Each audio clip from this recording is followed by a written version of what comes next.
Hello everyone. आप सब लोग कैसे हो? अभी तक हमने प्लांट को ख़त्म किया, मीन्स प्लांट की मॉर्फोलॉजी को ख़त्म किया। आउटर अपीयरेंस कैसा होता है, उनके अंदर का उनके आउटर अपीयरेंस में मीन्स उनके अलग अलग पार्ट्स क्या क्या होते हैं, इन सब को स्टडी किया हमने। उनका फ्लोरल डायग्राम कैसा होना चाहिए वो भी हमने स्टडी किया। और अब हम एनाटॉमी पढ़ेंगे। एनाटॉमी का मतलब क्या होता है? मॉर्फोलॉजी और एनाटॉमी दो अलग अलग टर्म्स होते हैं। मॉर्फोलॉजी यानी कि आउटर अपीयरेंस। अभी अगर अपने ह्यूमन बॉडी के हिसाब से देखें, क्योंकि हमें ज़्यादातर अपनी बातें ज़्यादा समझ में आती हैं, तो मॉर्फोलॉजी का मतलब हुआ outer appearance, like hand, finger या फिर आईज। ये सारी मॉर्फोलॉजी हुई। एनाटॉमी का मतलब हुआ कि इंटरनल पार्ट्स का मतलब जैसे हम ह्यूमन बींग्स में होते हैं lungs, heart, intestine, etcetera etcetera. ऐसे ही प्लांट्स में भी होते हैं इंटरनल पार्ट्स। ओके, प्लांट्स के भी इंटरनल पार्ट्स होते हैं, उनकी स्टडी करेंगे हम। उसे एनाटॉमी कहते हैं। तो यहाँ पे एनाटॉमी ऑफ फ्लावरिंग प्लांट्स है, उनकी हम एक उनकी इंटरनल स्टडी यहाँ पे करेंगे। और मैं पूरी तरह से आपको प्लांट के अंदर जो टिश्यूज़ हैं, मतलब सेल्स से टिश्यू बनते हैं, फिर कैसे कैसे टिश्यू से टिश्यू सिस्टम बनता है, ऑर्गन, उसके बाद फिर ऑर्गन सिस्टम, फिर एक पूरी प्लांट बॉडी कैसे बनती है, ये सारी की सारी स्टडी हम यहाँ करेंगे। ओके, तो क्या क्या होता है प्लांट्स में, कैसे कैसे इनका बॉडी, पूरी प्लांट बॉडी तैयार होती है, मैं आपको वो यहाँ पे एक बार शो कर देती हूँ। फर्स्टली क्या बनता है? फर्स्टली सेल्स होती है। Okay, cells, and then tissues बनते हैं।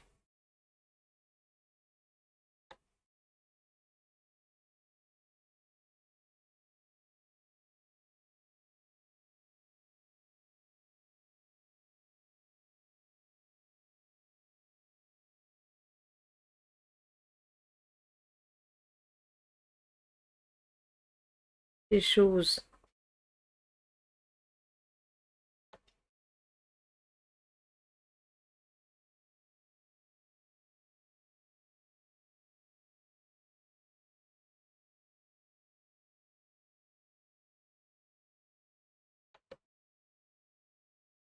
उसके बाद टिश्यू सिस्टम,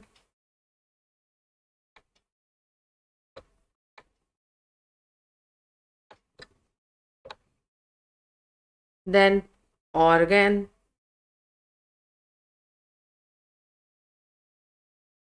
ऑर्गन,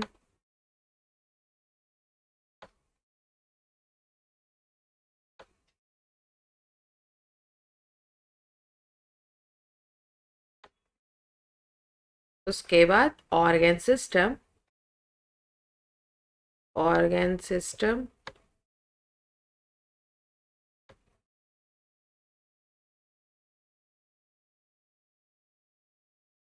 फिर पूरी बॉडी।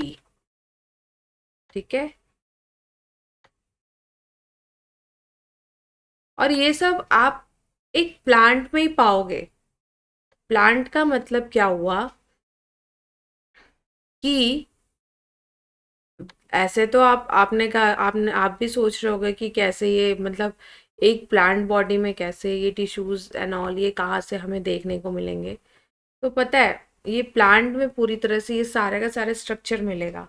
सपोज कोई प्लांट है, ठीक है, कोई प्लांट है, उसको ये सब हमको माइक्रोस्कोप के थ्रू देखने को मिलेगा। कोई प्लांट है, उसको हमने कट किया, उसका कोई सेक्शन कट किया, उसके बाद कहीं से भी कट किया, मतलब कोई स्टेम कट कर लिया, या कोई लीव्स का सेक्शन, लीव का भी सेक्शन होता है, स्टेम का भी सेक्शन होता है, रूट का भी सेक्शन होता है। किसी भी पार्ट को हमने कट किया उसको, और ऐसा नहीं है कि को मोटा सा सेक्शन, बहुत छोटा सा जो हम सोच भी नहीं सकते, वो माइक्रोस्कोप के नीचे हम रखते हैं, उसके बाद हम उसको स्टडी करते हैं तो ये सारी स्ट्रक्चर्स मिलती हैं। अब सोचो आप, हम उतना, उसके लिए स्पेशल तरह का कटर आता है जो हम सेक्शन काटते हैं प्लांट का, मतलब किसी भी प्लांट के स्टेम का, लीफ का या रूट का, वो हम उतना शार्प होता है उसका ब्लेड, एक स्पेशल टाइप का ब्लेड होता है जिससे हम उसका सेक्शन काटते हैं। उसको फिर कुछ प्रोसेसेस के थ्रू फिर स्लाइड होती थी, उस उन स्लाइड्स पे रखते थे, फिर माइक्रोस्कोप के थ्रू ये सारे उनके अंदर के यानी टिश्यूज वगैरह हम देखते थे। तो आज हम उसकी स्टडी करेंगे, यानी कि एनाटॉमी। तो लेट्स स्टार्ट अपना टॉपिक पहला टॉपिक क्या है? अब देखो एनाटॉमी क्या है, जो अभी अभी मैंने बताया आपको। What is anatomy? Internal structure of plants, क्योंकि हम यहाँ प्लांट के बारे में पढ़ रहे हैं तो प्लांट एनाटॉमी है। Internal structure of plants called anatomy. Plant have cell, cell होती है, प्लांट सबके पास सेल होती है। प्लांट हैव सेल्स, और सेल बेसिक यूनिट है। सेल और organization into tissues and in turns organized into tissues, and in turn the tissue organized into organs। ठीक है, टिश्यू किस में? ऑर्गन में। अभी अभी मैंने आपको थोड़ा सा एक छोटा सा डेमो दिया था, टिश्यूज किस में ऑर्गेनाइज्ड होते हैं? ऑर्गन में। ठीक, फिर क्या है? Different organ in a plant show different internal structure. मतलब क्या है, सारे प्लांट्स की जो इंटरनल स्ट्रक्चर होते हैं वो सेम नहीं होते, सब हर एक प्लांट की इंटरनल स्ट्रक्चर डिफरेंट होती है। यानी different organ in a plant show differences in their internal structure. इसी वजह से डिफरेंस होता है, हर प्लांट के मॉर्फोलॉजी में डिफरेंस होता है, क्योंकि उसकी एनाटॉमी में कुछ ना कुछ छोटा छोटा डिफरेंस होता ही होता है।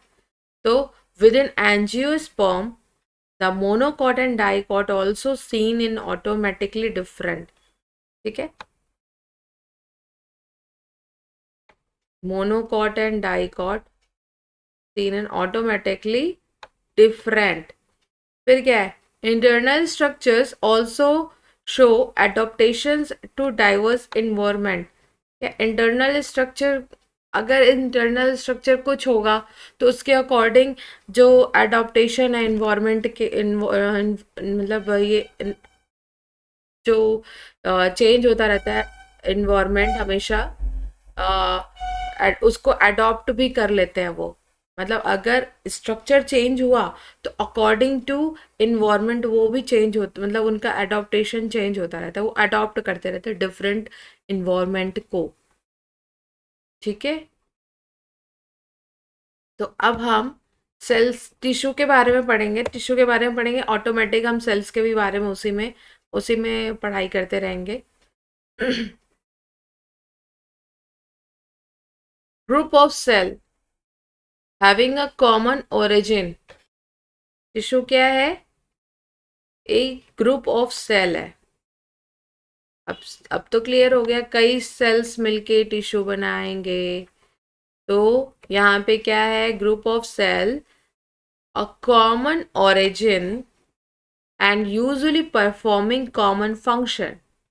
यानी कि ये कॉमन फंक्शन, एक ग्रुप सेल्स का, कई सेल्स का एक ग्रुप बनता है जो क्या करते हैं, जो मतलब एक जगह से कई सेल निकली होती हैं जो फंक्शन परफॉर्म करते हैं, कई कई तरह के, मतलब ये जो एक तरीके से फंक्शन को परफॉर्म करते हैं, फंक्शन को करते हैं, परफॉर्मेंस उनका जो होता है।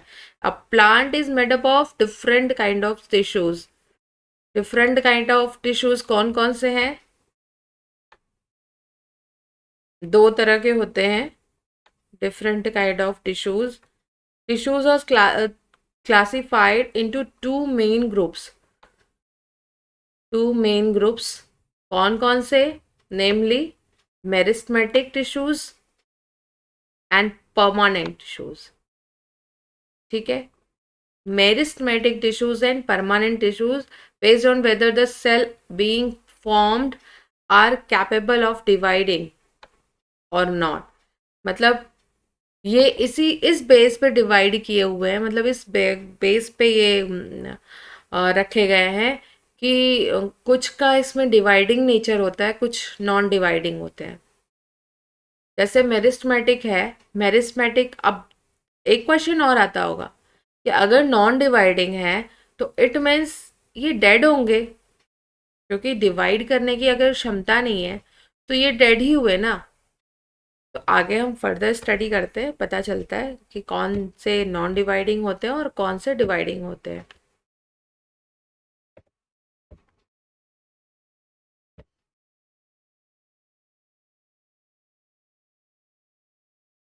ये देखो मेरिस्टेमेटिक टिश्यूज के बारे में,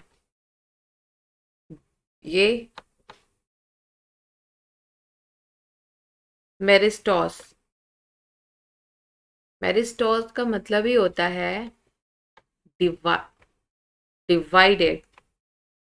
मेरिस्टॉस का मतलब होता है डिवाइडेड, तो नाम ही शो कर दिया कि डिवाइडिंग है। मेरिस्टेमेटिक टिश्यूज क्या है? इनमें कैपेबिलिटी होती है डिवाइड करने की, इट मीन्स ये लिविंग हुए। तो growth in plant is largely restricted to specialized region of active cell division. अब यहाँ पे सेल डिवीजन हो रहा है, तो सेल डिवीजन कुछ याद आ रहा है? सेल डिवीजन क्या होता था? Cell division like mitosis, meiosis, something something. Exactly. तो यहाँ पे क्या हो रहा है? सेल डिवीजन हो रहा है, ठीक है? तो सेल डिवाइड हो रही हैं और इसको हम क्या कहते हैं? मेरिस्टेमेटिक। बहुत ही इंपॉर्टेंट चीज, सेल का डिवीजन यहाँ पे हो रहा है, मतलब कुछ रिस्ट्रिक्ट यहाँ पे ग्रोथ इन प्लांट, यानी प्लांट की जो ग्रोथ होती है वो मेरिस्टेमेटिक टिश्यू के थ्रू होती है। ये तो क्लियर हो गया ना? प्लांट की ग्रोथ मेरिस्टेमेटिक टिश्यू के होती है। अब देखते हैं मेरिस्टेमेटिक टिश्यूज के थ्रू कैसे होती है। Plants have different kind of meristem, different kind of meristem होता है। कौन किस तरीके से होता है? अब देखो, मैं एक चीज आपको बताना चाहती हूँ कि अगर ये कोई स्ट्रक्चर है, सपोज ये सॉइल की सरफेस हुई, यहाँ पे रूट हो रहे हैं, root hair, hair like structure, और ये कोई प्लांट बॉडी है, ओके, छोटा सा प्लांट बॉडी। तो कहाँ कहाँ होंगी मेरिस्टेमेटिक सेल्स? कहाँ कहाँ होंगी? ये कुछ तो यहाँ शूट के, ये शूट रूट के पॉइंट्स पे होंगी डिवाइड होकर के, और कुछ शूट पे होंगी। यहाँ पे ये टिप है, मतलब बीच बीच में होते रहते हैं और इसकी वजह से प्लांट ग्रो करते हैं। मतलब मेरिस्टेमेटिक टिश्यूज ग्रोथ के लिए रिस्पॉन्सिबल होते हैं। तो the meristem which occur at the tip of root, ठीक है, एंड शूट, मतलब क्या है? Tip of root and shoot, ये रहा, ये रूट का टिप हुआ, ये शूट का टिप हुआ,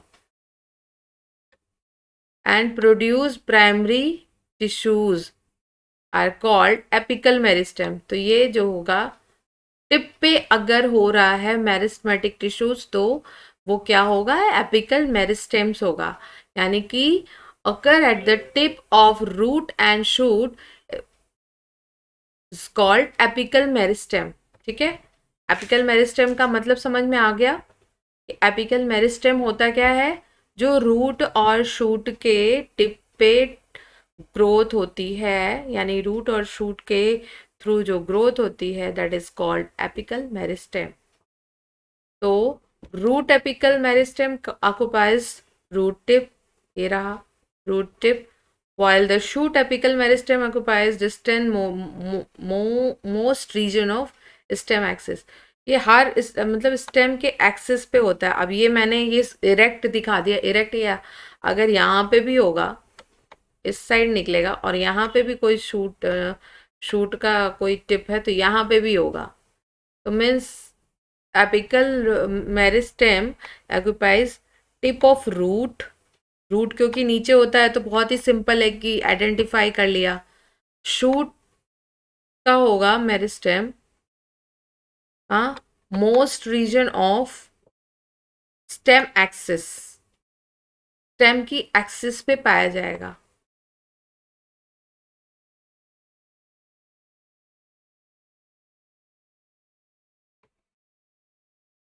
अब क्या है, during the formation of leaves and elongation of stem, some cells leave behind from shoot apical meristem constitute the axillary bud। axillary bud क्या होते हैं, मैं आपको axillary bud के बारे में बताती हूँ। what is axillary bud? तो मेरिस्मेटिक प्लांट में मैंने अभी, मुझे यहाँ फिर से एक प्लांट ड्रॉ करना पड़ेगा।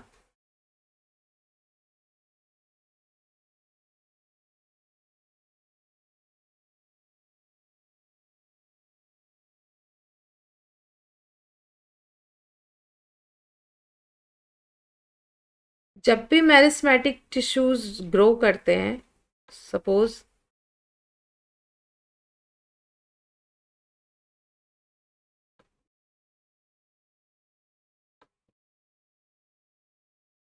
यहाँ से यहाँ पे मेरिस्मेटिक टिश्यूज ग्रो कर रहे हैं, ठीक। तो यहाँ एक बर्ड लाइक स्ट्रक्चर बनती रहती है, यहाँ पे बर्ड बन गया, यहाँ पे बर्ड बन गया। तो जो बर्ड लाइक स्ट्रक्चर होगी वही एक्सिलरी बर्ड होगी। जब भी क्या होता है तो पीछे की ओर क्या करते हैं वो, छोड़ते रहते हैं, एक स्ट्रक्चर छोड़ते रहते हैं। जब मेरिस्मेटिक जहां से भी जिस आप एक देखते होगे, यहाँ पे अगर इन्होंने ग्रो किया है, यहाँ पे ग्रो किया फिर आगे बढ़ गए, तो एक यहाँ पे बर्ड लाइक स्ट्रक्चर बन गया। तो जैसे जैसे ये ग्रो करते जाते हैं वैसे वैसे क्या होता है कि पीछे की ओर, जैसे जैसे ये ग्रो करेंगे वैसे वैसे पीछे की ओर एक बर्ड लाइक स्ट्रक्चर छोड़ते जाते हैं। और इन बर्ड लाइक स्ट्रक्चर को हम क्या कहते हैं, एक्सिलरी बर्ड। ओके, ग्रो करेंगे तो पीछे की ओर एक बर्ड लाइक स्ट्रक्चर छोड़ते जाएंगे जिसे हम एक्सिलरी बर्ड कहते हैं। अब थोड़ा सा,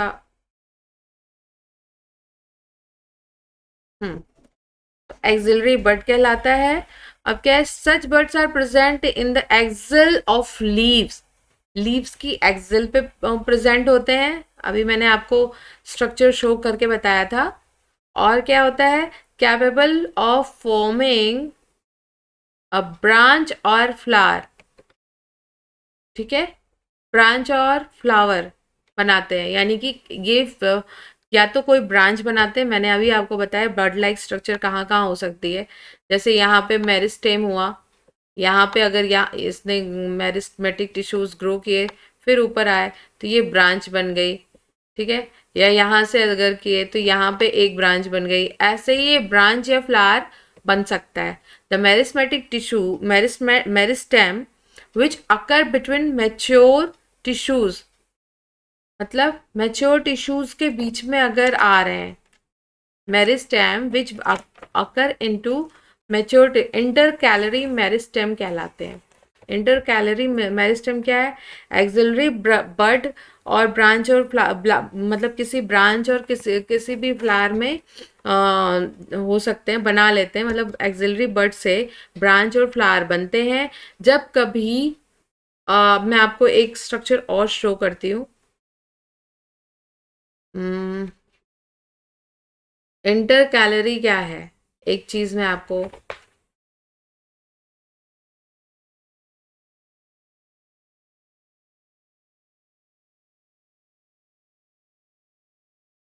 जैसे ये एक स्ट्रक्चर है,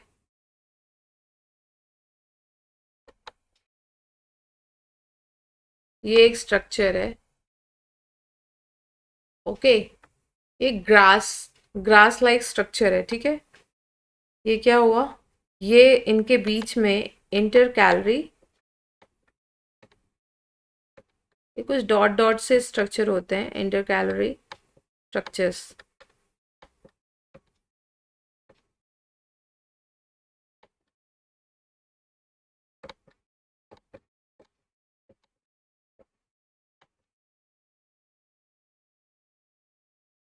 तो ये हो गए।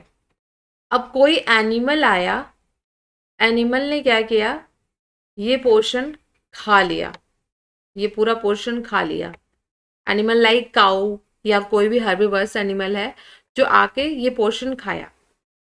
तो ये इंटर कैलोरी जो स्ट्रक्चर है ना, ये क्या करते हैं, ये ग्रो करते हैं, ठीक है। फिर से अपनी उसी पर्टिकुलर हाइट पे पहुंच जाते हैं। तो ये रैपिडली ग्रो करने की क्षमता होती है। तो यही चीज़ है कि जो मेरिस्टेमेटिक टिश्यूज होते हैं उसमें इंटर कैलोरी स्टेम, मेरिस्टेम पाया जाता है, okay.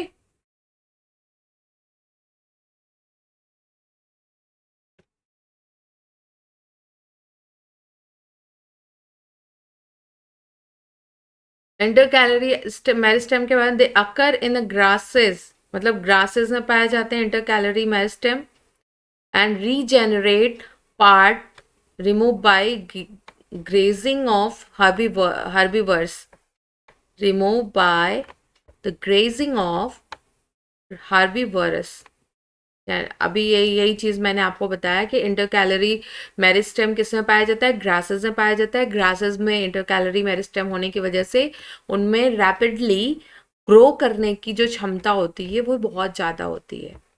Both apical meristem and intercalary meristem are primary meristem. Apical meristem और इंटर कैलोरी मेरिस्टेम ये बोथ क्या होते हैं, प्राइमरी होते हैं। प्राइमरी मतलब जो पहले डेवलप हो गया, ठीक है, primary meristem. Because they appear early in the life of the plant, ठीक है। यानी जो पहले आ गया उसको प्राइमरी बोल दिया। कैसे हम पढ़ाई करते हैं तो सबसे पहले प्राइमरी लेवल की करते हैं, तो यहाँ पे भी यही है कि appear early in the life of a plant and contribute the formation of primary plant. Primary plant का फॉर्मेशन करते हैं, okay. The meristem that occur in the mature region of roots and shoot of many plant,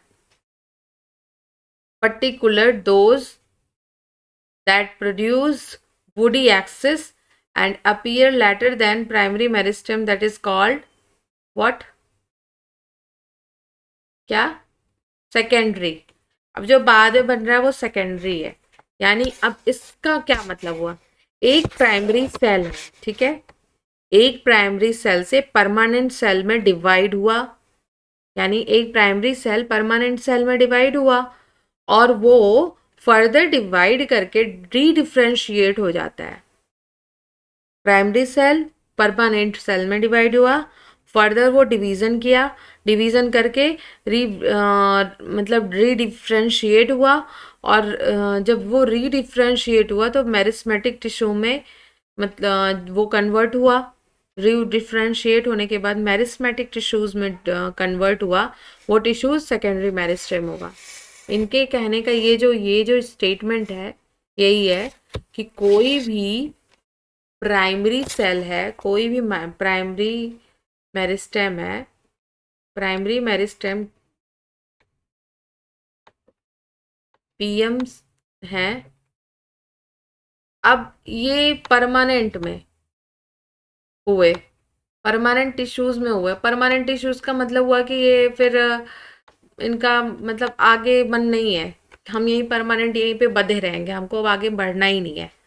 but problem ये आती कि इनका फिर से मन करता है नहीं हम डेवलपमेंट फिर अपना करेंगे, रीडिफ्रेंशिएट होंगे। तो ये रीडिफ्रेंशिएट हुए और सेकेंडरी मेरिस्टेम में बन गया। तो मतलब क्या है, परमानेंट टिश्यू का रीडिफरेंशिएशन यानी परमानेंट टिश्यूज का डिवीजन, जो प्राइमरी मेरिस्टेम है वो परमानेंट में होते हैं। परमानेंट का फिर फर्दर रीडिफरेंशिएशन या फर्दर डिवीजन के बाद रीडिफरेंशिएशन के बाद जो बॉडी बनती है दैट इज कॉल्ड क्या, सेकेंडरी मेरिस्टेम। ओके, तो यही यही चीज है कि ये बाद में बनते हैं। The meristem that occur in the mature region of root and shoot, यानी ये क्या है, ये प्राइमरी वाले मेच्योर नहीं होते हैं, सेकेंडरी वाले मेच्योर होते हैं। Mature region of root and shoot of many plants, particularly those that produce woody axis, woody axis बनाते हैं, those produce woody axis appear later than primary meristem. Primary meristem के बाद जो अपीयर होते हैं that is called secondary meristem. Okay, that is called secondary meristem और lateral meristem कहलाते हैं। अब ये इसमें सेकेंडरी में क्या क्या हुआ, पहली बात तो कि मैच्योर रीजन में रूट और शूट के मैच्योर रीजन में पाए जाते हैं, और दूसरा क्या, वुडी एक्सिस बनाते हैं, प्राइमरी मेरिस्टेम के बाद दिखाई देते हैं, इसलिए ये लैटरल मेरिस्टेम भी कहलाते हैं और इन्हें सेकेंडरी मेरिस्टेम कहते हैं। I hope it's all clear. अब नेक्स्ट पे चलते हैं, अभी बहुत इसके बारे में बहुत ज़्यादा स्टडी करनी है। तो वेसिक्युलर कैम्बियम क्या है? वेसिकुलर कैम्बियम, वैस्कुलर कैम्बियम और intrafascicular cambium and cork cambium are example of lateral meristem. ये कुछ या कुछ जाना पहचाना नहीं लग रहा है। Fascicular, what is fascicular and what is, अच्छा इंट्रा कैलोरी, जो एक चीज़ मैं बताना भूल गई, मेरिस्टेम या प्राइमरी मेरिस्टेम मतलब क्या हुआ? प्राइमरी मेरिस्टेम और सेकेंडरी मेरिस्टेम का मतलब ये हुआ कि जो प्लांट की चौड़ाई होगी वो सेकेंडरी मेरिस्टेम है, जो प्लांट की लंबाई होगी वो प्राइमरी मेरिस्टेम है। ओके, यानी प्लांट कितना लंबा हो रहा है वो प्राइमरी मेरिस्टेम पे डिपेंड है, और कितना चौड़ा हो रहा है वो सेकेंडरी पे है। ओके, अब बात आती है किसकी, ये इंटर फेसिकुलर कैम्बियम क्या है? सपोज ये स्ट्रक्चर हुई,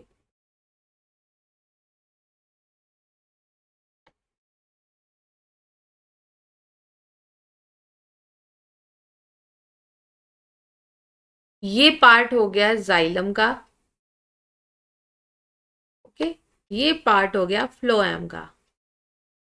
तो जो इन दोनों को डिवाइड कर रहा है, जाइलम और फ्लोएम को डिवाइड कर रहा है, that is called interfascicular cambium, IFC, IFC। ओ ओ, तो जाइलम और फ्लोएम को जो डिवाइड करने वाला आ गया वो दैट इज कॉल्ड इंटरफेसिकुलर। और ये कैम्बियम ये कहाँ पाए जाते हैं? जितने भी टाइप के कैम्बियम हो सेकेंडरी मेरिस्टेम या लैटरल मेरिस्टेम में पाए जाते हैं। कौन कौन से? Vesicular cambium, vascular cambium, interfascicular cambium और कॉर्क कैम्बियम, इन सब के बारे में स्टडी करेंगे। Responsible for producing the secondary tissues, और ये सेकेंडरी टिश्यूज बनाते हैं। ठीक है, लैटरल मेरिस्टेम में क्या क्या होता है? Fascicular, vascular cambium, interfascicular cambium और कॉर्क कैम्बियम, और ये लोग रिस्पॉन्सिबल क्या किसके लिए होते हैं? सेकेंडरी टिश्यूज को बनाने में। और the newly formed cell become structurally and functionally specialized and lose the ability to divide। अब यहाँ पे क्या हो रहा है? यहाँ पे डिवाइड करने की जो एबिलिटी है वो खत्म हो जा रही है। इट मीन्स क्या हो रहा है कि ये डिवाइड होने की जो एबिलिटी है यहाँ पे ख़त्म हो जा रही है। इसके पहले जो परमानेंट टिश्यू बन रहे थे मेरिस्टेमेटिक सेल में, वो कुछ देर के लिए परमानेंट होते हैं, फिर फर्दर डिवीज़न करके सेकेंडरी बना लेते हैं। लेकिन यहाँ पे जो परमानेंट हो रहा है, मैच्योर हो रहा है, उसके बाद ये यहाँ पे टिश्यू का डिवीज़न नहीं होता है। ठीक है। The newly formed cell becomes structurally and functionally specialized, में स्पेशल फंक्शन होते हैं जो एबिलिटी, जो डिवीजन की एबिलिटी है उसको ख़त्म कर देते हैं, यानी यार डिवाइड नहीं होते हैं। ये मेरिस्मेटिक और सेकेंडरी, ये परमानेंट इशू में ये एक सबसे बड़ा डिफरेंस है कि इनमें मेरिस्मेटिक में डिवीज़न की कैपेबिलिटी बहुत ज़्यादा होती है, यहाँ पे डिवीज़न की कैपेबिलिटी या एबिलिटी नहीं होती, ये डिवाइड नहीं कर पाते हैं।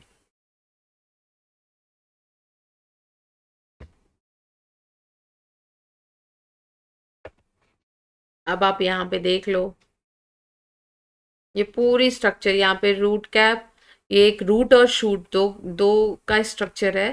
तो रूट में क्या है, ये रूट कैप और initial initial of cap root, यानी यहाँ से शुरू हो रही है। और सिलेंडर यहाँ पे क्या है, इनिशियल ऑफ सेंट्रल, ये सेंट्रल है। ये पोर्शन रूट एपिकल मेरिस्टेम है, ये रूट का एपिकल मेरिस्टेम है यहाँ पे, ये जो आपको दिख रहा है ये एपिकल मेरिस्टेम है। और और क्या हो रहा है अब, ये ये सारे के सारे इनके स्ट्रक्चर्स हैं। ये शूट का एपिकल मेरिस्टम है, हमें रूट और शूट का एपिकल मेरिस्टम ही देखना है, तो ये शूट का एपिकल मेरिस्टम है। और ये देखो बड लाइक स्ट्रक्चर यहाँ पे बन रही है, यानी कि जहाँ पे एपिकल मेरिस्टम होगा वहां से जो बड लाइक स्ट्रक्चर होगी that is called axillary bud.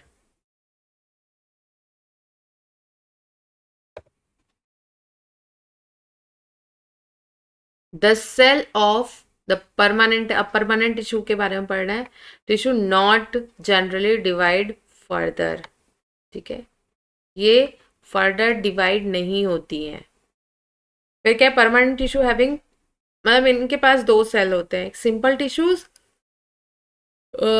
Similar, जिनमें सिमिलर फंक्शन होते हैं, स्ट्रक्चर एंड फंक्शन होते हैं, that is called simple tissue, similar in structure and function, that is called simple. और जिनमें क्या होता है, कई तरह के फंक्शन होते हैं या कई तरह के सेल्स होते हैं या टिश्यूज होते हैं। Permanent tissue having many different type of cell, that is called complex, simple and complex tissues। अब चलते हैं सिंपल टिश्यू के बारे में पढ़ाई करते हैं। व्हाट इज सिंपल टिश्यूज, बहुत ही अच्छी होती हैं, मीन्स बहुत ही सिंपल टाइप की होती हैं, इसलिए ये अच्छी होती हैं।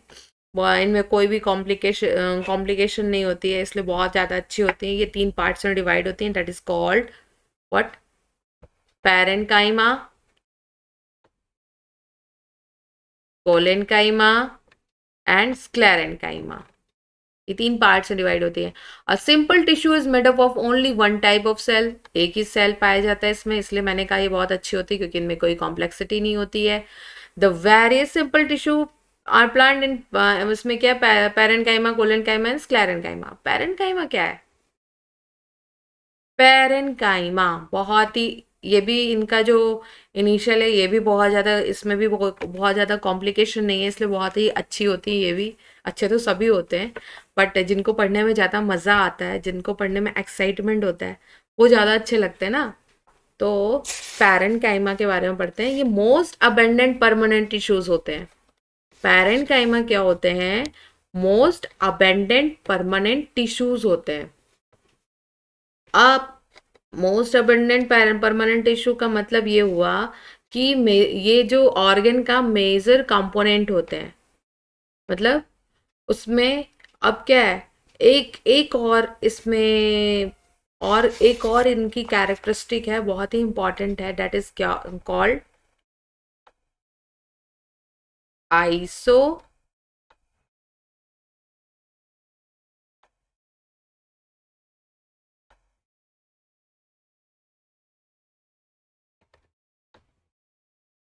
आइसो डायमेट्रिक,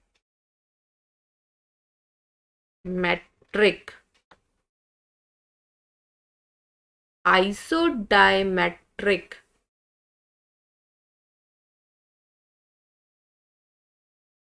इस टर्म को याद रखना, आइसो डायमेट्रिक।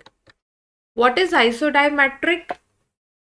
आइसो डायमेट्रिक का मतलब होता है कि इसमें क्या होता है, पैरेनकाइमेटस जो सेल है या पैरेनकाइमा जो होती है वो बराबर होती है, मतलब उनका जो उनके उनके सारे शेप बराबर होते हैं। ठीक है, जो पैरेनकाइमा टिश्यू होती है यानी सिंपल टिश्यू, इनके जो शेप होते हैं वो बराबर होते हैं। पैरेनकाइमेटस टिश्यू यानी आइसोडायमेट्रिक का मतलब यही हुआ। इस टर्म को आप याद रख लेना, आइसोडायमेट्रिक टिश्यू क्या होते हैं, जिसमें कि पैरेनकाइमेटस सेल्स जो होते हैं वो उसमें उनके जो शेप होते हैं वो बराबर होते हैं। अब चलते हैं पैरेनकाइमा की तरफ। और इनकी जो वॉल होती है made up of cellulose, thin होती है और मेड अप ऑफ सेलुलोज होती है। The parenchyma perform various function like photosynthesis, storage of and secretion, यानी फोटोसिंथेसिस में भी ये परफॉर्म करते हैं, स्टोरेज यानी फूड को स्टोर रखते हैं। एक मिनट, एक तरीके से ये स्टोर रूम हुए, फूड का स्टोरेज करते हैं और सिक्रीशन में पार्ट लेते हैं। तो ये पैरेनकाइमा हो गए, इसीलिए मैंने आपको शुरू में कहा ये मोस्ट अबंडेंट होते हैं। अब कोलेनकाइमा, कोलेनकाइमा क्या होते हैं? कोलेनकाइमा बिलो कहाँ होती है? एपिडर्मिस के नीचे यानी आउटर लेयर के नीचे डाइकोटिलेडोनस प्लांट में पाया जाता है।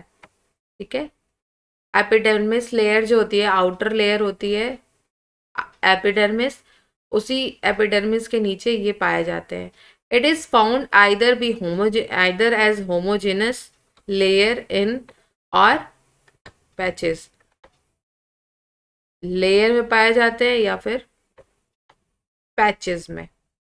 It consist of cell which are, अब ये क्या है, वो पैरेनकाइमा की जो लेयर वॉल थी वो थिन थी, यहाँ पे थिकेंड है एट द कॉर्नर। या अब ये कॉर्नर का मतलब क्या हुआ?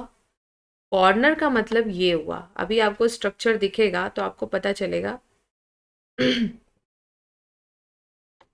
ये जो है, ये हर कॉर्नर पे यानी इस कॉर्नर पे, इस कॉर्नर पे, फिर इस कॉर्नर पे, इस कॉर्नर पे, ये क्या होंगी, मोटी होंगी, मतलब थिक होंगी। और क्या होगा, इनमें डिपोजिशन होगा, सेलुलोज का डिपोजिशन होगा, यानी ये कॉर्नर पे मोटी होंगी। पहली बात तो ये सेकेंड होंगी एपिडर्मिस, यानी कि कई लेयर होंगी एपिडर्मिस के नीचे पाई जाएंगी। और उसमें भी कॉर्नर के साइड में यानी हर कॉर्नर पे ये मोटी होंगी। यहाँ पे मोटा तो नहीं कहा जा सकता, मैं एक बार फिर से स्ट्रक्चर ड्रॉ करती हूँ। ये हुआ, ये हुआ,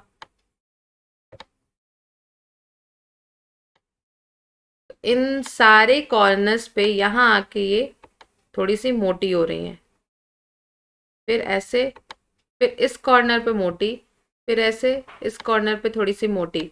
अब यहाँ क्यों मोटी हो रही है? क्योंकि यहाँ पे सेलुलोज का डिपोजिशन हो रहा है। तो deposition of cellulose and pectin, यहाँ पे सेलुलोज और पैक्टिन का डिपोजिशन होता है, जिसकी वजह से ये कॉर्नर पे थिक हो जाती हैं। फिर क्या है, कोलेनकाइमेटस सेल में be oval, spherical, polygonal and इनमें क्लोरोप्लास्ट होता है, यानी कि इनका जो शेप है उसका शेप यानी पैरेनकाइमा का शेप क्या था, आइसोडायमेट्रिक था, यानी वो हर जगह से बराबर था। बट इनमें क्या होता है, स्फेरिकल होता है, ओवल होता है, पॉलीगोनल होता है, और ये क्लोरोप्लास्ट कंटेन करते हैं। इंटरसेलुलर स्पेसेस एब्सेंट होते हैं। चलो इसके साथ ही साथ मैं आपको वहाँ उसमें ले चलती हूँ, पैरेनकाइमा में। पैरेनकाइमा में इंटरसेलुलर स्पेसेस पाया जाता है। इंटरसेलुलर स्पेसेस का मतलब ये हुआ, सॉरी, ये इंटरसेलुलर स्पेस नहीं है। इंटरसेलुलर स्पेस का मतलब हुआ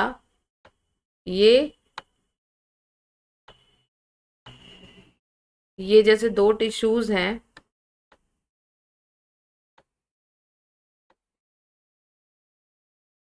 तो इनके बीच का जो स्पेस आ रहा है,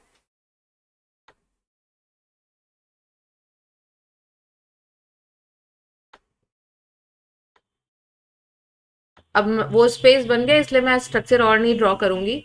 ये स्पेस, ये जो स्पेस है ना, ये इंटरसेलुलर स्पेस है। तो ये पैरेन्काइमा में ये स्पेस पाया जाता था, थोड़ा कम ही पाया जाता था लेकिन पाया जाता था। पर कोलेनकाइमा में इंटरसेलुलर स्पेसेस एब्सेंट होते हैं, ठीक है। They provide the mechanical support to growing the part of plant such as young stem and petiole of leaf. यानी कि ये क्या करते हैं, मैकेनिकल सपोर्ट प्रोवाइड करते हैं, mechanical support. They provide mechanical support क्या करने के लिए, प्लांट को ग्रो करने के लिए, और उसको उस यंग स्टेम और पेटियोल में कन्वर्ट होता है। तो यहाँ तक की कहानी क्लियर हो गई। अब हम नेक्स्ट पे चलते हैं। अब स्क्लेरेन काइमा के बारे में जानते हैं।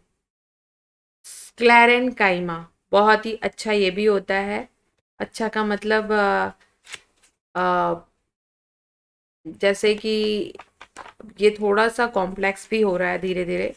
अभी तक क्या हुआ कि पैरेन्काइमा में इंटरमॉलिक्यूलर स्पेसेस पाए जा रहे थे, वो उनका शेप जो था डायमेट्रिक था, और कोलेनकाइमा में शेप ओवल हुआ या स्फेरिकल हुआ, और जो क्या कहते हैं इंटरमॉलिक्यूलर स्पेसेस उसमें नहीं पाए जाते थे, एब्सेंट होते थे, और मैकेनिकल सपोर्ट देते हैं लेकिन प्लांट को। अब हम स्क्लेरेनकाइमा के बारे में डिटेल में पढ़ेंगे। What is sclerenchyma? कुछ ये जो होते हैं ना, इनका जो वॉल है, sclerenchyma consist of long narrow cell and thick and lignified cell wall, consist of long narrow cell with thick, इनकी भी जो वॉल है थिक है, मैग्नीफाइड है, और फ्यू फ्यू या न्यूमरस पिट्स पाए जाते हैं इनमें। मतलब फ्यू इनमें न्यूमरस पिट्स पाए जाते हैं। दे आर यूजुअली डेड होते हैं, विदाउट प्रोटोप्लास्ट होते हैं, प्रोटोप्लास्ट इसमें नहीं पाया जाता है। On the basis of variation in the form structure the origin, वे इनके फॉर्म जो होते हैं, मतलब इनके जो स्ट्रक्चर होते हैं वो, और ओरिजिन, ये सब, इन सब में कुछ ना कुछ वेरिएशन होता है। डेवलपमेंट ऑफ स्क्लेरेनकाइमा में भी आइदर फाइब्रस या फिर स्क्लेराइड।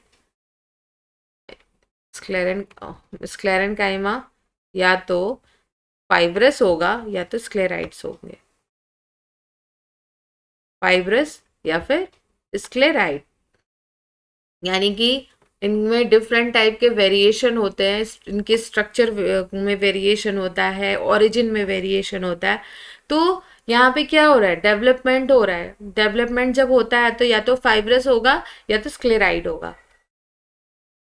फाइब्रस होंगे अगर फाइबर्स आर थिक वॉल्ड होते हैं, एलोंगेटेड होते हैं, और पॉइंटेड सेल्स होते हैं, जनरली अक्रिंग इन ग्रुप होते हैं, मतलब ग्रुप में पाए जाते हैं, और in various part of plant के सारे पार्ट्स में पाए जाते हैं। तो स्क्लेराइड आर स्फेरिकल। अब ये क्या है, एलोंगेटेड होते हैं, स्क्लेराइड क्या होते हैं, स्फेरिकल होते हैं। ये या तो ओवल होते हैं या सिलेंड्रिकल होते हैं, हाईली थिकेंड होते हैं, ठीक है। ये थिक वॉल होते हैं लेकिन ये हाईली थिकेंड होते हैं, डेड सेल होते हैं, और वेरी नैरो कैविटी यानी ल्यूमेन कैविटी पाई जाती है इनमें। इनमें क्या होता है, ल्यूमेन कैविटी पाई जाती है। यानी कि ये थिक वॉल्ड होते हैं, सिंपल फाइबर जो होते हैं थिक वॉल्ड होते हैं, पर ये जो होते हैं स्क्लेराइड्स वो हाईली थिक्ड होते हैं, थिक वॉल होते हैं और इलोंगेटेड होते हैं। ये ओवल स्फेरिकल सिलेंड्रिकल होते हैं। ये ये पॉइंट में भी पाया जाता है और ये ग्रुप में पाए जाते हैं। ये नैरो कैविटी यानी कि ल्यूमेन में ये पहली बात तो डेड सेल्स में होती हैं और उनमें क्या होता है, ल्यूमेन कैविटी पाई जाती है। डिफरेंशिएट करने से आपको आसानी से समझ में आता जाएगा।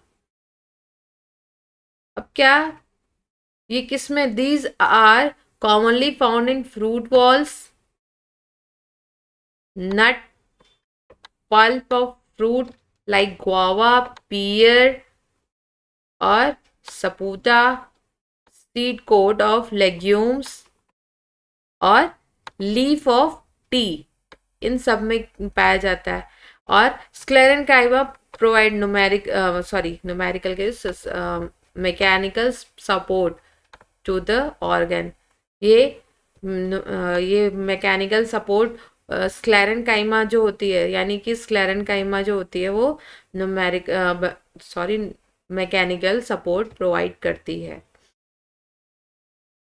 अब हम नेक्स्ट पे चलते हैं। ये देखो, आप इस स्ट्रक्चर में देखो, मैं आपको दिखाती हूँ।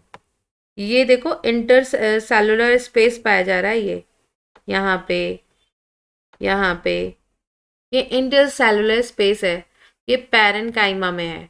ठीक है, इसमें देखो आपको कहीं भी इंटर सेलुलर स्पेसेस नहीं पाया जा रहे हैं। तो ये कोलेनकाइमा, और जो थिकेंड कॉर्नर है, जो ये कॉर्नर देखो थिक है, ये एपिडर्मिस है। ये जो पोर्शन है, ये आउटर, ये एपिडर्मिस है और एपिडर्मिस के बाद ही पाया जा रहा है। ठीक है, और जो थिक है, अब इसमें प्रोटोप्लास्ट, जो प्रोटोप्लाज्म है वो पाया जाता है। सेल वॉल बीच में है, वैक्यूल और सेल वॉल, मतलब ये जो बीच का पोर्शन है आपको यहाँ पे दिख रहा है। अब ये फाइब्रस स्क्लेरेनकाइमा में, ये देखो स्क्लेराइड है और ये फाइब्रस है, यानी इलोंगेटेड है। इलोंगेटेड, ये हो गए क्या, थिक वॉल। लेकिन ये जो होते हैं ये ज़्यादा थिक होते हैं compare to fibrous tissues, sclereid जो होते हैं। इसमें पिट पाया जाता है और ल्यूमेन कैविटी है, यानी ये पूरी तरह से डेड है और ल्यूमेन कैविटी पाई जाती है।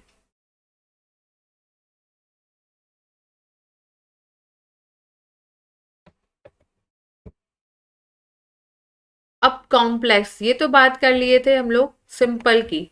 अब कॉम्प्लेक्स टिश्यूज की बात करते हैं। कॉम्प्लेक्स टिश्यूज क्या होते हैं?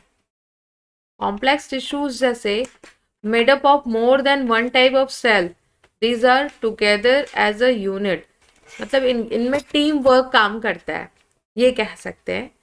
कॉम्प्लेक्स टिश्यू क्या होते हैं कि more than one type of cell इसमें होते हैं, जो these are work together as a unit. ठीक है, अब कौन कौन से होते हैं? जाइलम एंड फ्लोएम constitute नहीं the complex tissue in the plant, constitute the complex tissue in the plant। अब ये एक साथ काम करते हैं प्लांट में, इसलिए इनको कॉम्प्लेक्स टिश्यूज कहते हैं। क्या है? Xylem function the conducting tissues for the water, यानी कि मिनरल और वाटर को क्या करता है? कंडक्शन करता है। वाटर और मिनरल का कंडक्शन करता है। Conduction tissue for water and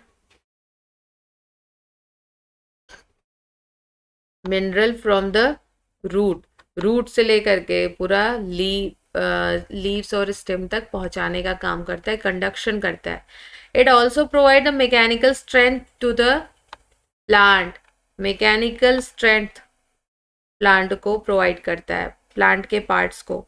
it composed of 4 different kind of elements, 4 different kinds of element, namely tracheids, vessels, xylem fiber and xylem parenchyma। ठीक है, तो क्या क्या बातें हो गई कि पहली बात तो कॉम्प्लेक्स टिश्यू होते हैं जो मोर देन वन टाइप के उसमें सेल्स पाए जाते हैं जो एक साथ काम करते हैं, और जिसे जाइलम और फ्लोएम कहते हैं, कॉन्स्टिट्यूट होते हैं। कॉम्प्लेक्स मतलब ये कॉम्प्लेक्स प्लांट में होते हैं, प्लांट के टिश्यूज में काम करते हैं। और जाइलम क्या होता है, कंडक्शन करता है टिश्यू, मतलब ये वाटर का कंडक्शन करता है, मिनरल्स का कंडक्शन करता है, और रूट से लेकर के लीव स्टेम से होते हुए स्टेम से होते हुए लीव्स तक ये पूरा जो कंडक्शन होता है वाटर एंड मिनरल का, वो करता है। और ये मैकेनिकल स्ट्रेंथ प्रोवाइड करता है प्लांट को। 4 पार्ट्स में डिवाइड होता है, xylem vessels, tracheids, xylem fibre, xylem parenchyma. ये 4 पार्ट्स में डिवाइड है।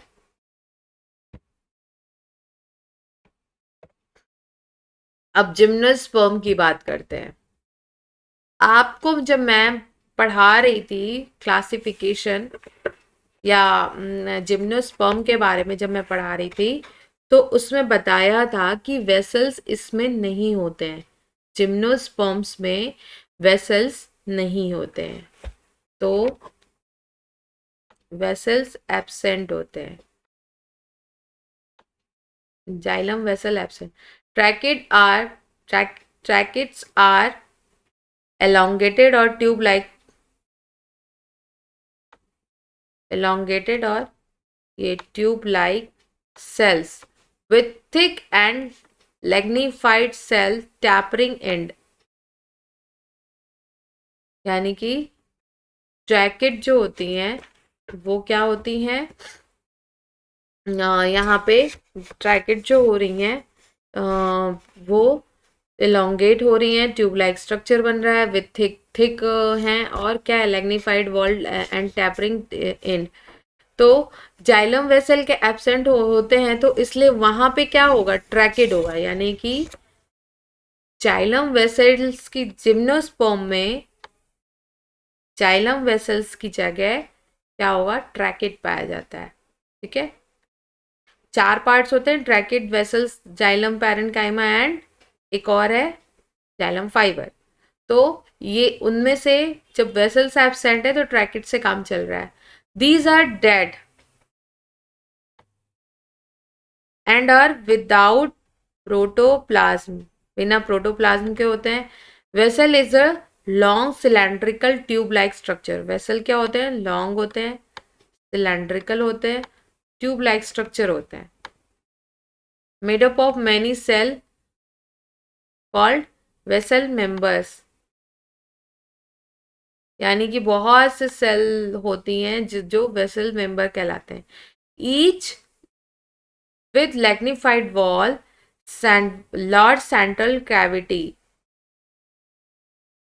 ठीक है,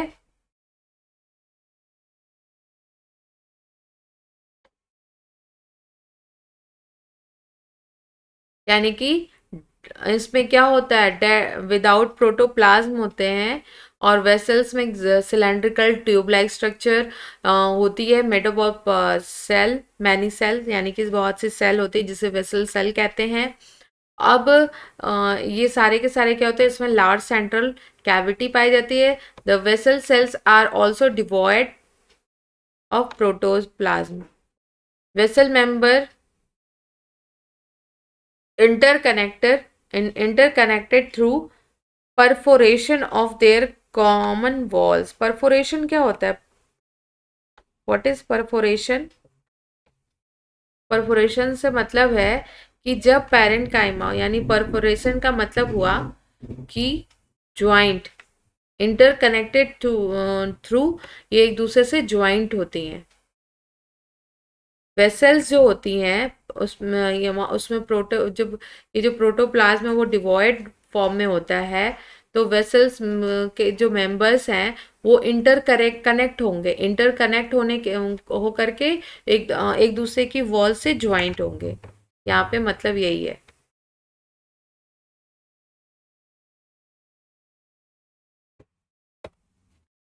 the presence of vessel is a characteristic feature of angiosperm. अभी तक हमने जिम्नोस्पर्म की बात की। जिम्नोस्पर्म में क्या होता था, वेसल्स की जगह ट्रैकिड होता था। यहाँ पे क्या है, वेसल्स है।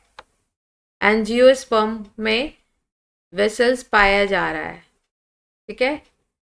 Xylem fibre have highly thickened wall. अब यहाँ पे सेंट्रल में ल्यूमेन कैविटी पाई जा रही है, ल्यूमेन्स पाए जा रहे हैं, ठीक है। दीज में बी आइदर सेप्टेड और एसेप्टेड। अगर सेप्टा प्रेजेंट है तो सेप्टेड होंगे, अगर सेप्टा नहीं प्रेजेंट है तो एसेप्टेड होंगे। Xylem parenchyma are living, parenchyma living होती हैं, थिन वॉल्ड होती हैं, and their cell walls are made up of cellulose. Cell wall किससे बनी होती है, सेलुलोज से बनी होती है, ये तो पता ही पैरेन्काइमा है तो। और क्या है, the they store food, food का स्टोरेज होता है। उसके बाद इन फॉर्म ऑफ स्टार्च, स्टार्च के रूप में या फैट के रूप में। और अगर दूसरा सब्सटेंस है तो टैनिन्स, ठीक है। अब क्या है, जाइलम पैरेंट का, जाइलम फाइबर्स भी इसमें हाईली थिकेंड होते हैं, और इसके बाद पैरेन्काइमा सेल होती हैं। तो इनमें सबकी बात हो रही है, एक चीज की बात नहीं हो रही है। आपको कुछ समझ में आ रहा है? वेसल्स हैं, फाइबर है, पैरेन्काइमा है, सारी चीजें हैं। तो अब एक चीज नहीं है। अब आप उसको तब तक करो, गेस करो तब तक, अभी वो थोड़ी देर में वो चीज भी समझ में आएगी कि क्या नहीं है। और वेसल्स जो इनर लेयर, मतलब इसमें क्या होगा, थिकनिंग है इनर लेयर में। जब पैरेन्काइमा सेल प्रेजेंट होगी तो फाइब्रस और मतलब फाइब्रस सेल प्रेजेंट नहीं होंगे, यानी कि ऐसे क्या है। अब ये चीज़ मैं आपको एक ऐसे बताती हूँ। पहले यहाँ पे फूड का स्टोरेज देखते हैं। फूड का स्टोरेज है क्या, ये मतलब जो पैरेन्काइमेटस सेल हैं वो क्या करते हैं, फूड का स्टोरेज करते हैं। जाइलम पैरेन्काइमा फूड का storage in form of starch, fat और टैनिन, ठीक है। The radial conduction of water take place by radial conduction, यानी यहाँ पे पैरेन्काइमा है तो ऑब्वियस है कि कंडक्शन ऑफ वाटर यहाँ पे हो रहा है। स्टोरेज है, स्टोरेज भी पता ही है, अभी आपने पढ़ा था पैरेन्काइमा का काम। तो ये सारी चीज़ें थी। अब हम नेक्स्ट पेज पे चलते हैं थोड़ा और क्लैरिफिकेशन के लिए। ये देखो क्या चीज़ एब्सेंट थी, अब पता चलेगा। The first form of primary xylem, वो क्या कहेंगे, प्रोटो। जो पहले बनेगा वो प्रोटो और जो बाद में बनेगा वो मेटा, ठीक है। यानी कि प्रोटो और जो बाद में बना वो meta. In stem the protoxylem lies toward, यानी पिथ सेंट्रल की तरफ है। ऑब्वियस है जो पहले बनेगा वो सेंट्रल में जाएगा, फिर ऐसे ये, और ये स्ट्रक्चर बाद की है तो ऑब्वियस है कि सेंट्रल में पिथ होगा, पिथ में प्रोटोजाइलम होगा। तो ये सेंटर में पिथ है। और metaxylem lies toward the periphery, periphery की तरफ पड़ेगा ये organ, periphery of the organ. फिर this type of primary xylem is called endarch, यानी सेंटर की तरफ है जो एंडार्च। और जो metaxylem in the root the protoxylem lies toward the periphery, periphery की तरफ जो है मेटाजाइलम, ये एक्सार। ये कंडीशन इंडार्च और ये कंडीशन एक्सास, ठीक है। जो बाहर की तरफ होगा एक्साच होगा और जो अंदर की तरफ होगा वो एंडार्च होगा।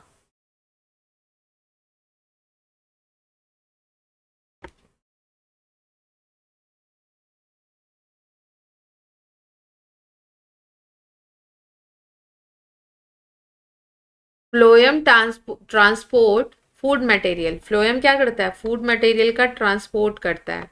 इनका काम है ट्रांसपोर्ट करना, ठीक है। फूड मटेरियल का ट्रांसपोर्ट करता है यूजली फ्रॉम लीव टू, कहाँ से, leave to other part of plant. कुछ फीलिंग आ रही है? जाइलम ने फ्लोएम को दिया, फ्लोएम ने अदर पार्ट्स को दिया, ठीक।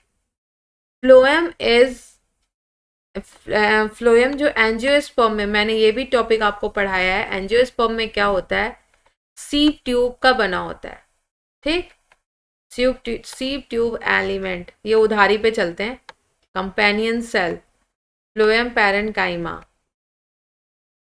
एंड, ये फ्लोएम पैरेन्काइमा एंड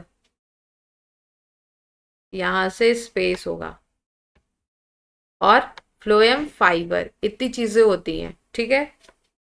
जिम्नोस्पर्म में have albuminous cell, sieve tube and they lack seed tube and companion cell, इसमें ये दोनों नहीं पाए जाते हैं। यहाँ पे सीव सेल्स हैं, सीव ट्यूब नहीं है। Sieve tube elements are also long tube like structure arranged longitudinally are associated with the companion cell।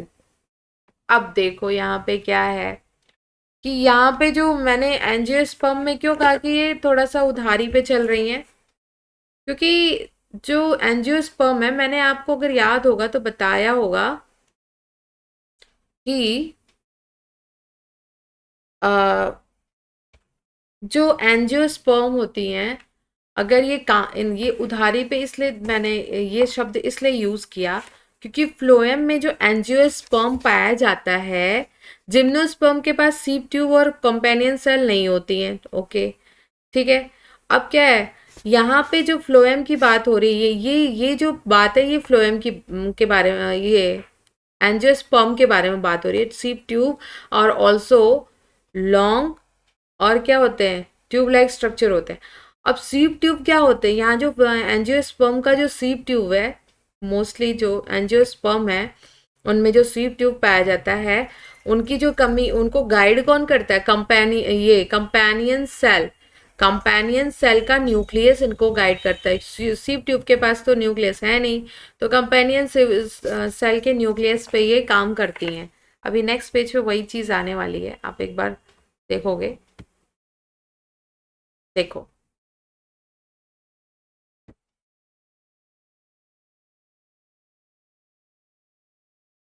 There end walls are perforated, end walls होती हैं इन सीव लाइक मैनर, और from the sieve plate, perforate end पे क्या होता है, perforated wall होती है सीव like manner में सीव प्लेट्स पे। A mature sieve element possesses a peripheral cytoplasm, इनमें साइटोप्लाज्म पाया जाता है, ठीक है। Mature sieve element possesses a क्या, peripheral cytoplasm, a large vacuole but lack a new. अब मैंने यहाँ पे आपको बताया था ना, एंजियोस्पर्म में क्या होता है कि सीव ट्यूब पाई जाती है फ्लोएम में, बट जो सीव ट्यूब होती है उसमें न्यूक्लियस एब्सेंट होता है, और ये उनमें न्यूक्लियस की जो भरपाई होती है वो कंपेनियन सेल बेचारा करता है। इसीलिए मैंने कहा ये उधारी पे चलते हैं, क्योंकि कंपेनियन सेल के न्यूक्लियस के गाइडेंस पे ही वो काम करते हैं। The function of sieve tube are controlled by the nucleus of companion cell. अब क्लियर हो गया होगा कि ये सीव ट्यूब का जो फंक्शन है वो किस पे कंट्रोल होता है, कंपेनियन सेल के न्यूक्लियस पे। अब क्या, द सीव ट्यूब एलिमेंट क्या करते हैं, एंड कंपेनियन सेल क्या हो रहे हैं, are connected by a pit field, pit field के थ्रू ये कनेक्ट होते हैं, present between the common longitudinal wall, longitudinal wall जो होती है उसमें पिट पाई जाती है, उससे ये कनेक्ट होते हैं। Companion cell help maintaining the pressure, ये जो सीव ट्यूब पे जो प्रेशर पाया जाता है, ग्रेडियंट प्रेशर, ये प्रेशर जो पाया जाता है सीव ट्यूब पे, वो मेंटेन करती हैं। मतलब कौन करता है, कंपेनियन सेल करती हैं। Phloem parenchyma is made up of elongated tapering cylindrical cell, elongated tapering cylindrical cell होती हैं, which have dense cytoplasm and nucleus. Phloem parenchyma में क्या होता है कि इलोंगेटेड टैपरिंग सिलेंड्रिकल सेल्स होती हैं और साइटोप्लाज्म एंड न्यूक्लियस पाया जाता है इनमें धंसा हुआ।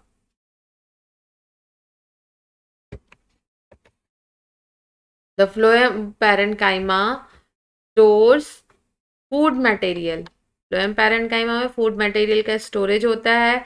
Other substance resin latex and mucilage, ये चीज़ें होती हैं इसमें। फूड मटेरियल के अलावा क्या होता है, रेजिन्स होता है, लेटेक्स होता है और म्यूसिलेज होता है। फ्लोएम पैरेन्काइमा में क्या होता है, मोटोकोटिलिडन्स में फ्लोएम पैरेन्काइमा एब्सेंट होते हैं और ये इसका मतलब ये सिर्फ डाइकॉट्स में पाया जाता है। फ्लोएम फाइबर्स या bast fibre are made up of sclerenchyma. ये एक नंबर का क्वेश्चन है बच्चों, इसको जरूर याद रखना। फ्लोएम फाइबर किसकी बनी होती हैं, स्क्लेरेन्काइमेटस सेल की बनी होती हैं। फ्लोएम पैरेन्काइमा किस में पाया जाता है, डाइकोटिलिडन्स प्लांट में पाया जाता है। मोनोकोटिलिडन्स में ये एब्सेंट। तो ये क्वेश्चन पूछा जाता है कि phloem parenchyma absent in monocotyledon dicotyledon blah blah blah. तो आप सोचोगे मोनोकोटिलिडन एंड डाइकोटिलिडन्स तो प्लांट के पार्ट है, तो इसमें तो होगा ही होगा, बाकी चीज़ों में नहीं होगा। तो आप उसको कर लेते हो, ये मोनोकोटिलिडन्स को इग्नोर कर जाते हो, तो ये काम नहीं करना है। These are generally absent in primary phloem और found in secondary phloem। कौन, फ्लोएम फाइबर सेकेंडरी फ्लोएम में पाए जा रहे हैं। Phloem phloem parenchyma primary phloem में और सेकेंडरी फ्लोएम में पाया जा रहा है।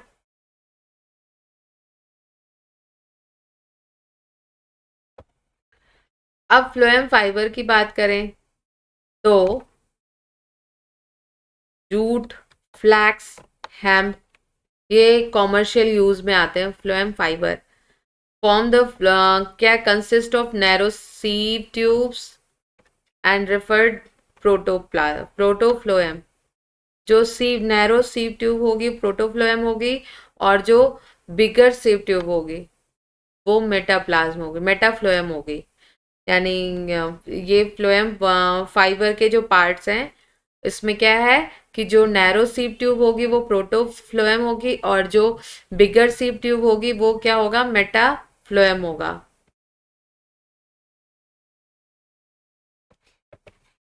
अब यहाँ पे देख लो आप, सबका स्ट्रक्चर बना हुआ है। ब्रैकेट का एलोंगेटेड होते हैं, वेसल्स का। फिर ये यहाँ पे आपको एक फ्लोएम टिश्यूज की भी बात हो रही है। सीव पोर, सीव ट्यूब, ये tube like structure element, phloem parenchyma ये रहा आउटर में को, और कैंपेनियन सेल।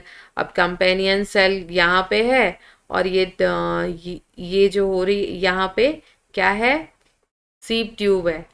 अब इसी के न्यूक्लियस से इनका काम चल रहा है, ठीक है। कैंपेनियन सेल के न्यूक्लियस से सीव ट्यूब का काम चल रहा है। तो ये सारी स्ट्रक्चर्स थी और सारी कहानी थी जाइलम फ्लोएम की। अब नेक्स्ट पे हम पढ़ेंगे क्या, नेक्स्ट में नेक्स्ट टॉपिक पढ़ेंगे। अभी फिलहाल आप आज के लिए इतना ही। Thank you so much.